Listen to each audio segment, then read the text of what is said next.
আলহামদুলিল্লাহ, আজ 17 নভেম্বর 2025 বাংলাদেশের মানুষের জন্য একটি আনন্দ ঘন উপলক্ষ তৈরি হলো।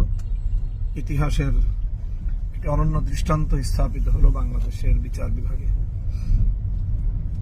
বিগত 2024 সালের জুলাই বিপ্লবের সময় নিরীহ ছাত্র জনতা সহ দেশপ্রেমিক নিরপরাধ মানুষের উপর নির্বিচারে হত্যাযজ্ঞ পরিচালনার দায়ে ইতিহাসের বর্বরতম ঘৃণ্যতম নরঘাতক স্বৈরাচারী শেখ হাসিনাকে মৃত্যুদণ্ডের ঐতিহাসিক রায় প্রদান করেছে আন্তর্জাতিক অপরাধ ট্রাইব্যুনাল।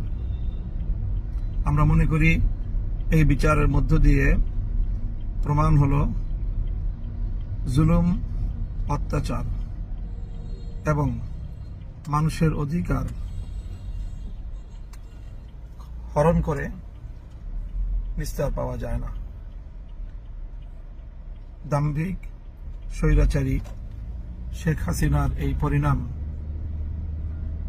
বাংলাদেশের আগামী সকল শাসকদের জন্য একটি দৃষ্টান্ত হয়ে থাকবে। নিরীহ মানুষের রক্তে আর কারো হাত রঞ্জিত না হোক।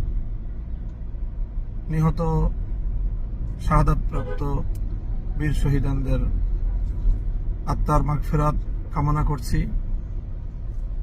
সেই সাথে যারা আপনজন হারিয়েছেন, আজকের ঐতিহাসিক রায়ের মধ্য দিয়ে তাদের অন্তর কিছুটা প্রশান্তি লাভ করবে, সান্ত্বনা পাবে।